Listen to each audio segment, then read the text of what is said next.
Hey guys, this is Joey Two Vests with Two Vest Ventures, and welcome to what am I looking at here? And today we're going to be going over the main text on the Pokemon cards. Now, main text is not an official term in any way, it's just what I'm using to describe the group of text that we're going to be looking at. Let's get into it. There's four spots that I want to look at. First of all, on the bottom right, Pokemon EX and other types of special cards have what's called a rule box. So whenever a card references a rule box, it's talking about this on the bottom right, where it says Pokemon EX rule: when your Pokemon EX is knocked out, your opponent takes 2 prize cards. Normally when you knock out a Pokemon, you only take 1 prize card, but for these, you take 2. And the same thing is true for this V rule. When your Pokemon V is knocked out, your opponent takes 2 prize cards. So Pokemon V and Pokemon EX basically have the same rule located in the rule box. Mega Pokemon EX, you take 3 prize cards. And so that's what it says on the bottom right here. Mega Evolution EX rule: when your Mega Evolution Pokemon EX is knocked out, your opponent takes 3 prize cards. And the old VMAX rule was the same. When your Pokemon VMAX is knocked out, your opponent takes 3 prize cards. So that's the rule box. On that topic, there are Pokemon abilities, Pokemon attacks, and supporter cards that will allow you to take extra prize cards.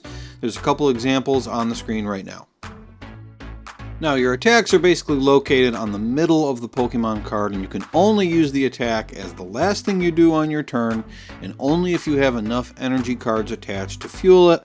Noting that if it requires any colorless energy, you can use any energy type to fuel that.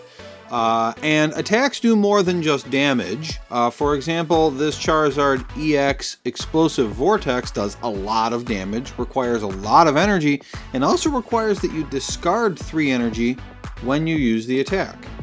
And this Crobat's Poison Sound Wave does a little bit of damage, but also causes your active Pokemon that you're attacking to become both confused and poisoned. And this attack for Dwebble doesn't do any damage at all. Instead, it allows you to look through your deck to find a card that evolves from this Pokemon, which would be Crustle. Now, normally you can only evolve a Pokemon in a turn subsequent to the turn you put them out, but if you put Dwebble out onto the board and then use his attack, you can end your turn by actually searching your deck for a Crustle and then evolving the Pokemon, which is a pretty cool use of an attack. And then there's Iron Bundle, whose Interjet attack only does 60 damage, but allows you to swap the Pokemon with one of your benched Pokemon, and then also swaps your opponent's active Pokemon to the bench, although your opponent gets to choose who they're going to replace it with. Now, the abilities in this game are just wild, and it seems to me, because I don't play a lot, but it seems to me that a lot of the best decks are centered around which Pokemon you're using that have abilities. You start with what ability you want to take advantage of, and you kind of build the deck around that. That's probably only partially true. Abilities are not attacks.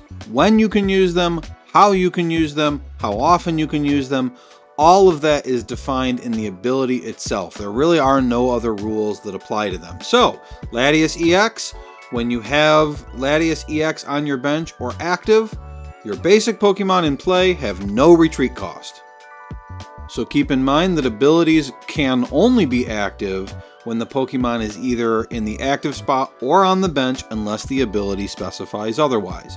Mega Venusaur EX. As often as you like during your turn, you may use this ability. So you can use it as many times as you want during your turn to move basic grass energy from one Pokemon to another. So you can spend your whole turn just switching and swapping energy cards, grass energy cards from one Pokemon to another.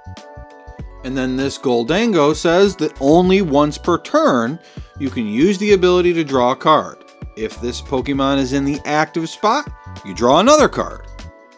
And while it's once per turn, if you can use some ability to get the Goldango to retreat and put another Goldango out, you could do it again. When it says you can only use it once per turn, it means only once for that Pokemon. So yes, if you have another Goldango EX, that one can use its ability too. And then there's this Crustle. So, on your turn, you put Dwebble out into the active position. You add an energy card. You use its attack to search your deck for a Crustle and evolve your Dwebble. Now you have a Pokemon out with this ability. Prevent all damage done to this Pokemon by attacks from your opponent's Pokemon EX. Meaning that the strongest Pokemon in the game, the EX and Mega Pokemon EX, can't damage this Pokemon using attacks. There are abilities that might allow it, and non-EX Pokemon can hurt it, but that's pretty powerful. And the last thing I wanted to go over is something that a lot of people miss, especially since this does not appear on anything that is a higher rarity than rare. In the very center of the card, above the abilities and the attacks, is a section that describes the Pokédex number, along with the Pokemon's nickname and its general height and weight. This is the national Pokédex number, of course, which is super useful for anyone like me who's doing a national Pokédex challenge. Check out that playlist if you haven't already. I'm having a great time doing it. We're posting a video every day. And that's everything for today. Everything that you might want to know about the main text on a Pokemon card. I hope you learned something today. If you like this video and want to see more, please subscribe. Thanks for watching, and I'll see you next time.